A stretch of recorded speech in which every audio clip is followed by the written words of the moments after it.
पहले बात करेंगे टीएसी की बैठक की। तो मुख्यमंत्री हेमंत सोरेन की अध्यक्षता में ट्राइबल एडवाइजरी काउंसिल की बैठक होनी है। प्रोजेक्ट भवन सभागार में ये बैठक होगी। इस बैठक में कई प्रस्तावों पर मुहर लग सकती है। ये बड़ी खबर आपको बता रहे हैं।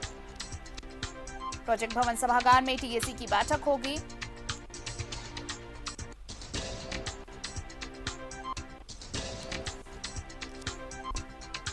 कई प्रस्तावों पर मुहर लग सकती है इस बैठक में।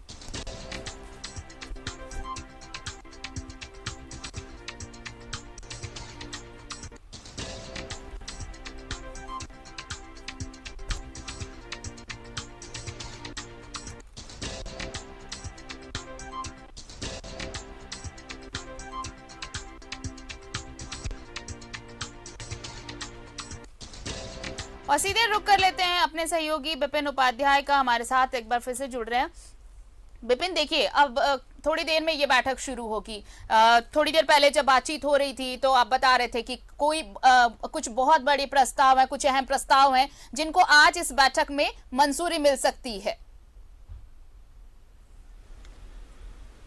जी बिल्कुल, मुख्यमंत्री अब से कुछ देर के बाद झारखंड मंत्रालय पहुंचने वाले हैं, जहां पर जो टीएसी की बैठक प्रस्तावित है 3 बजे से, वो मुख्यमंत्री की अध्यक्षता में होनी है। और कुल 11 प्रस्ताव आज के इस टीएसी की बैठक में लाए जाने हैं। जिस तरह से अगर बात की जाए तो जो एसटी समाज को बार बार जाति प्रमाण पत्र को लेकर तकलीफें होती है, तो ये प्रस्ताव आज टीएसी पारित कर सकता है कि एक ही बार जो जाति प्रमाण पत्र आदिवासी समाज के लिए बने वो आजीवन उसे लागू माना जाए। इसके अलावा विस्थापन आयोग के गठन को लेकर भी प्रस्ताव आज आना है, क्योंकि जिस तरह से मूल रैयत जो विस्थापित हुए हैं उन्हें जमीन के इस्तेमाल के बावजूद अब तक जो समस्याओं का सामना करना पड़ रहा है, तो इसके निराकरण के लिए राज्य में विस्थापन आयोग की जरूरत बहुत ज्यादा है। कई बार सदन में भी ये बातें आई हैं, तो टीएसी इस प्रस्ताव को भी पारित करेगा। इसके अलावा जो आदिवासी जमीनों की बिक्री गैर आदिवासियों के द्वारा लगातार हो रही है, जिस तरह का जो जिक्र यहाँ पर किया गया है कि पाकुड़, साहेबगंज जैसे इलाकों में इस तरह की चीजें देखने को मिल रही है कि एसपीटी एक्ट होने के बावजूद वहां पर आदिवासी जमीन जो है वो गैर आदिवासी खरीद बिक्री कर रहे हैं।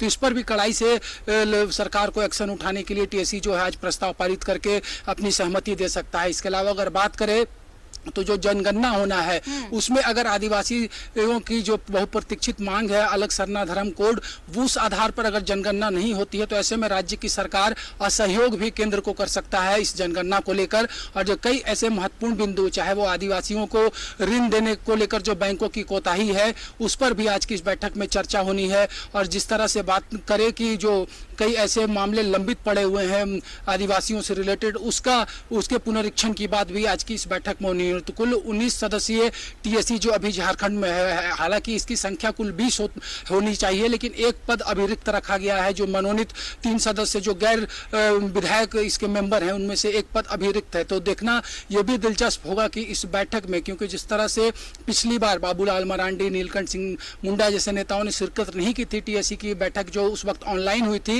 लेकिन आज उन पर भी निगाहें होंगी कि वो इस बैठक में शामिल होने के लिए झारखंड मंत्रालय आते हैं कि नहीं। क्योंकि बाबूलाल मरांडी और नीलकंठ सिंह मुंडा के बारे में बताया जा रहा है कि वो रांची से बाहर है। ऐसे में वो आएंगे तो किन किन बिंदुओं पर सरकार का ध्यान आकृष्ट करा सकते हैं। लेकिन इतना जरूर है कि ये जो 11 प्रस्ताव आज के टीएसी की बैठक के लिए प्रस्तावित है, ये काफी महत्वपूर्ण बताए जा रहे हैं। चलिए, तो अब बैठक में देखना होगा कि किन किन प्रस्तावों को मंजूरी मिल सकती है। बहुत बहुत शुक्रिया विपिन हमारे साथ जुड़ने के लिए।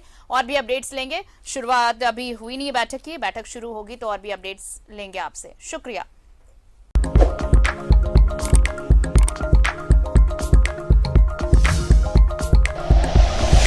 Like and share videos, subscribe करें हमारा चैनल और प्रेस करें बेल आइकॉन। News 11 भारत, सच है तो दिखेगा।